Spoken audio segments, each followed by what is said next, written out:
turabasuhuje kandi tubifurije ishya n'ihirwe mu byo mukora byose, tunabashimira uburyo mudahwema kudukurikirana. Turaha ikaze abasanzwe badukurikirana ndetse n'ababa bageze hano bwa mbere, tubahaye ikaze. Uyu munsi tugiye kuganira uko wamenya ko utwite ukoresheje korogate, cyangwa se uko wakipima ukamenya ko utwite ukoresheje korogate. Mu busanzwe hari agakoresho bakoresha kagura 500 muri farumasi, cyangwa se ukajya kwa muganga bakagupima igihe uri kubona utumenyetso tugiye dutandukanye dushobora kuba twatuma ukeka ko utwite. Ariko ahangaha bazaniye ubundi buryo ushobora gukoresha ukamenya ko utwite, ariko ntabwo bukuraho n'ubundi kujya kwa muganga, cyane ko iyo umudamu atwite aba agomba kujya kwa muganga, hakabaho gukurikirana ubuzima bw'umwana. Ushobora rero kwipima ukaba wamenya ko utwite ukoresheje korogate kandi bitaguhenze.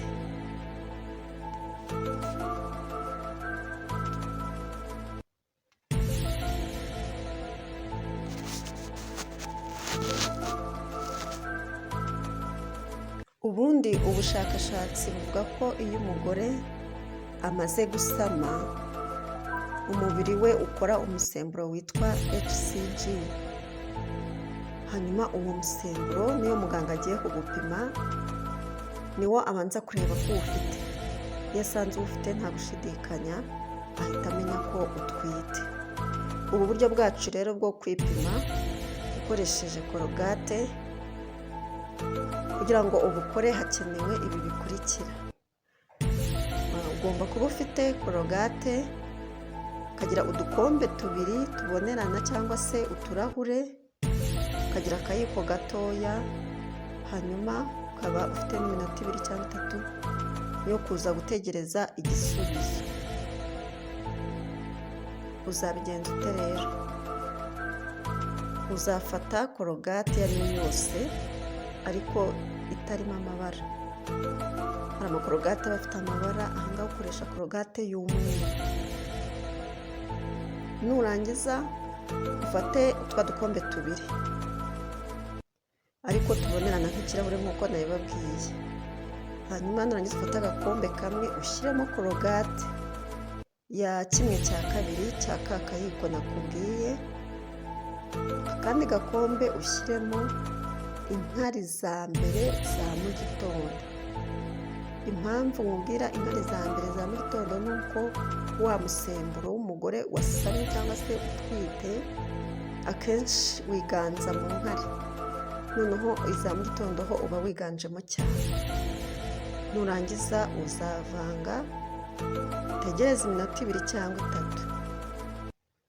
Ikizakurikiraho rero, ikizakurikiraho ni uko inkari zishobora kwivanga na korogate, hakaza urufuro cyangwa se ntizivange.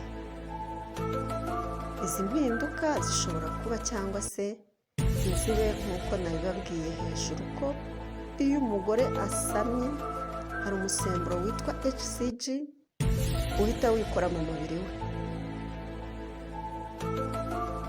kandi ukagaragara mu nkari mu gihe cya mu gitondo cyane, kandi mu buryo bwiganje. Uyu musemburo rero ni nawo utuma habaho kugira isesemi ku bagore bamwe batwite, cyane cyane amezi 3 ya mbere.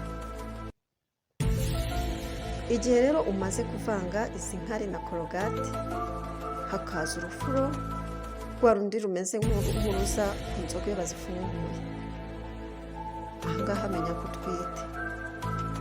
Ariko igihe ubivanze ntihagire igihinduka, icyo gihe ntabwo uba utwite, kuko wa musemburo wa HCG uba utarimo mu nkari zawe. Niyo mpamvu uvanga ntihagire igihinduka.